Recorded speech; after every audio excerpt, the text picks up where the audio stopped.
morning, this is Chantelle from Creations with Heart, and as a possibility, you will hear a little squeak in the background. That's Desi or Desiree, my dachshund, my little buddy. She likes to chime in every now and then. This is my first design team project for the Rubber Buggy design team, and I am so excited. I just can't contain my excitement. My first project, I'm actually doing a 3-part series, and it's based or designed around the Graphic 45 circle albums, and we'll be using both of them. And what I'm creating is a set of memory boxes. I had a friend who had her mom pass away, and so I'm trying to create an area that she can keep some memories in. So today we're going to talk about the paper that I chose and the first box, and then in series 2 and 3 we will talk about the knickknacks box and the mini album that will be housed in here. So to begin, this is the large circle box out of the Graphic 45 box, and I used scrap and neck chipboard for the piece up here. This is a Zuri mold using the indigo blue pigment powders. Here I used the Mechanicals palm leaves embellishments, and they're a rust color. So since they're rust colored and I want it more green and gold, I used the gilding glue. Now this gilding glue Rubber Buggy, it has on order, so it will be in the shop soon. And you use these metallic flakes, and the way you apply that is you put this on, you wait approximately a minute, and then the surface is sticky, and the glue sticks to the gilding flakes will stick to it. I also have small flower embellishments, and there's this gorgeous yellow ribbon here, which you're going to see more of it in just a moment when I open the box. Now you're going to see this keeps sliding a bit here. I have made it so that the person can take the top off and slide these out, and it comes with 2 of them. And so on the top one I put some words, but then I left the second one blank for them to be able to write on what they want. So I don't want to glue that down because I'm actually going to give it to her, and I want her to decide what she wants to put there. And I just put some Velcro dots behind the Zuri mold. And while we have that up, this is the resin that they carry, and you add the coloring into the resin so that your mica powders will show up better. All I did was paint the mold with the dry indigo blue pigment powders in the areas that I want the colors, and as you see, the purple and the gold showed up very well. When I upload this video, I will be also adding a link to the supply list, so everything that I use, or just about 95% of what I use, will have a link to it. And just under me, I forgot to put a link, so I will go back and add it. There's some shimmer cardstock underneath here. The bottom, I was supposed to put black cardstock, but then I installed the Graphic 45 feet before I installed the cardstock, and unfortunately I put glue in here. Even though the brads will be perfectly fine, I also put glue to be certain that my brads will never come loose, so there was no way to get it back up. So I used the Metallic Art Alchemy and use it as a way to sneak in a little bit of purple into my project. And this will also allow some sort of a sentiment or message that can be added to the bottom. I may add an envelope of some sort that you can just tuck a note in. Now I have added some seam binding on the sides because just about all of these little albums can be a little difficult to pull up. So I just add just a little bit of black seam binding to make that easier. And I used black gesso that is carried in the shop to paint the under part, and I kind of cheated, and underneath here is not painted. So that's the lid.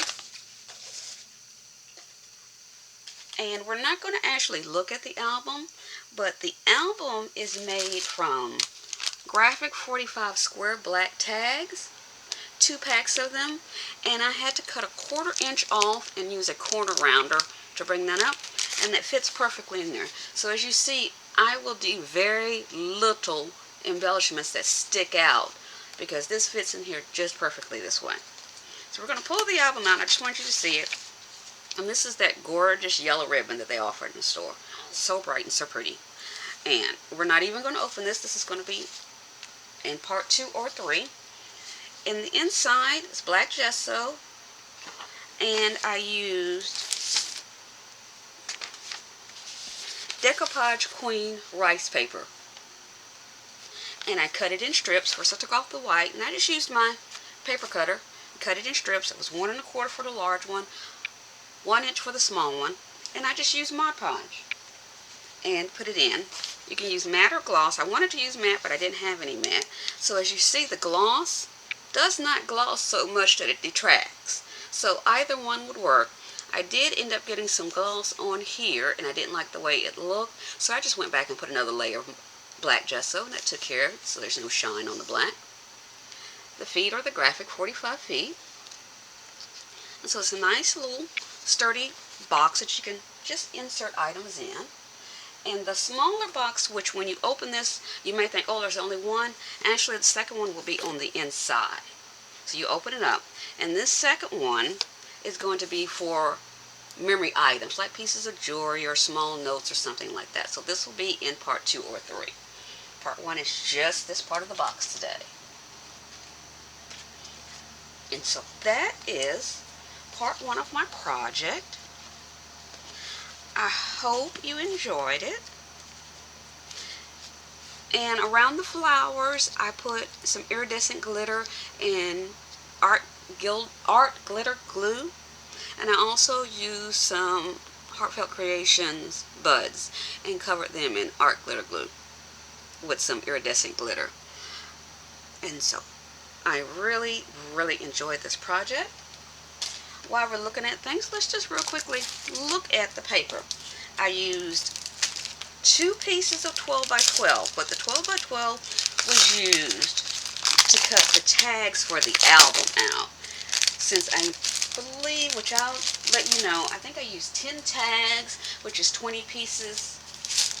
That meant 4 or 5 tags were going to be duplicated, so I decided, why use a 6 by 6 when I could just take one 12 by 12 and get 4 out of it. And for those that don't realize it, you can easily get out of this cover page a full tag. So you can get 2 out of the top of here. So this is very usable. This is also usable to make tags out of also. And it's called Force of Gentleness by Craft the Clock. It's all yellows and black. It's the first time I've ever worked with this type of a color scheme, and I really enjoyed it. It scared me a little bit there at the beginning, but I got it and I liked it. Really liked it. This is a young lady wearing ballet slippers.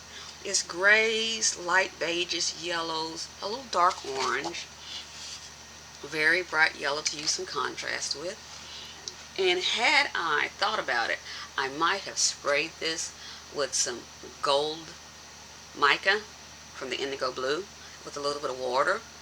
If you do that, you'll need to add art gum paste in so that it doesn't rub off, and just very lightly spritz it, and in that way when the light hits it, it would give a bit of a reflection. But I didn't do that this time, but I will do that in another project. I usually do. Here the young lady is leaning back in a pose, very pretty and elegant. And here's a gray, because there is so much yellow, they did give you nice grays in order to bring the color tone down. And just in case you don't know, with Craft the Clock, they, on the back of the strip on the bottom, they make it so that you can still use that back. A lot of times all you need is a border for something, or a page doesn't quite fit, so you just need another, you just use the very back. So with Craft the Clock, you're able to use the entire 12.5 by 12 inch sheet. Here is a unicorn The horn is right there. So you could very easily put just a little bit of iridescent Nuo paints or the stickles and highlight that horn. There's a clock here. Very pretty, and I really like the gingham because it helped to tone things down while giving a pattern at the same time. This is why I used the little palm leaves. It's because that palm leaf pattern was in here. On a dark gray on the back. I have one sheet with, it's a music sheet, and it says, "I'm happy just to dance with you." And another version of yellow on the back.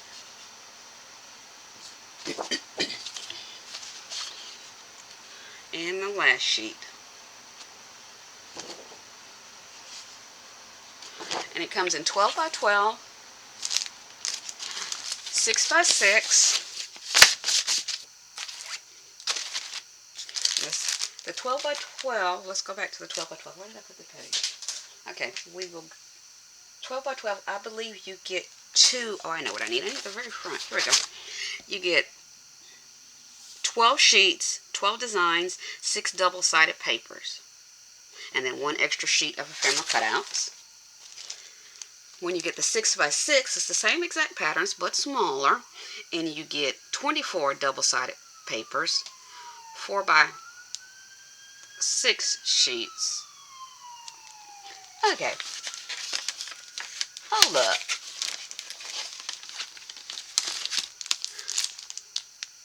Six.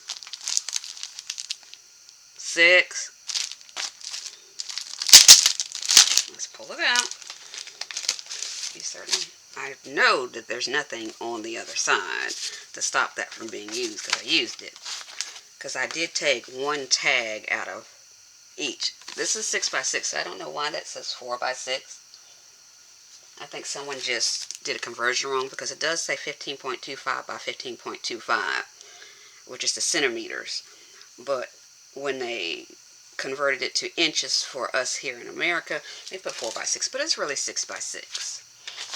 And so, like I said, the images are just smaller. So for the tags in some places where I couldn't get the whole lady, I used the 6 by 6 so that I could get the entire image.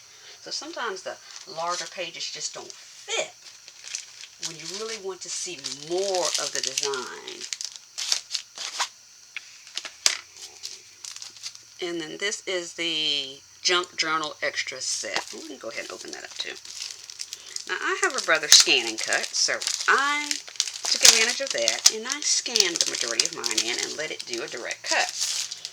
There were a few that gave me a fit and I gave up on it and decided to just cut it by hand. This tells you what's in it, and again, Craft O'Clock is so thrifty. Even on the back of that, they make certain that you can still use that. So nothing is wasted with Craft O'Clock. That's one of the reasons why I really love this company. And so you'll cut those out and just use your scoreboard, or you can do it by hand, but there's a dotted line that I can't get to pick up on the camera. It shows you where to score.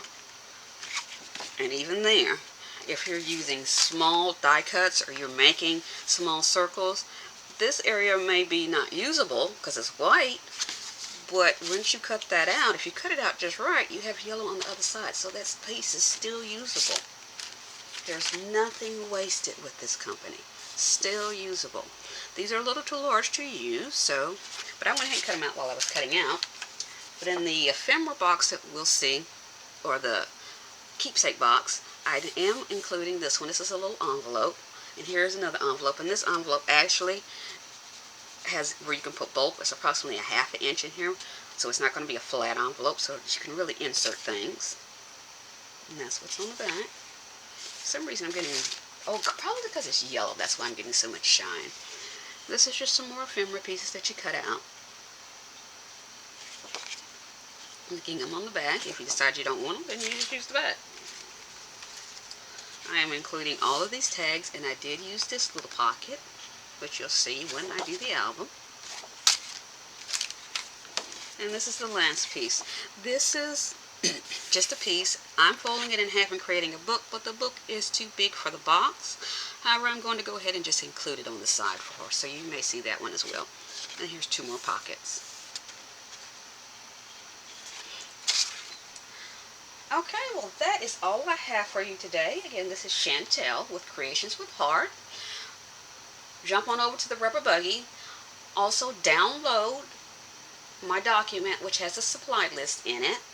And in the second column where it says name, if you click that while it's in the computer, because of course you can't click once you print it out, it will jump you directly to the store, to the item on the list. So I tried to make it as easy for you as I could. And let me really quick show the shimmer cardstock. It's very difficult to see this gorgeous shimmer cardstock because of where I have it placed. But it is really spectacular. And I don't even know if I can get it to pick up. That shine is not necessarily the light. That is, part of that is a very light mica iridescent reflection. And it has a bit of a weave to it. I really just can't get it to pick up. Maybe some people's camera will see it. But the store has this in several colors. It's very good to work with. It doesn't rip or tear. My brother Scan and Cut had no problems cutting it.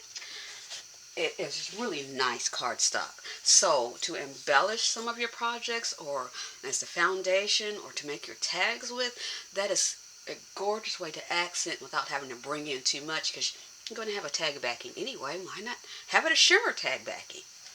Okay. I have a YouTube channel. Give me a holler. Bye.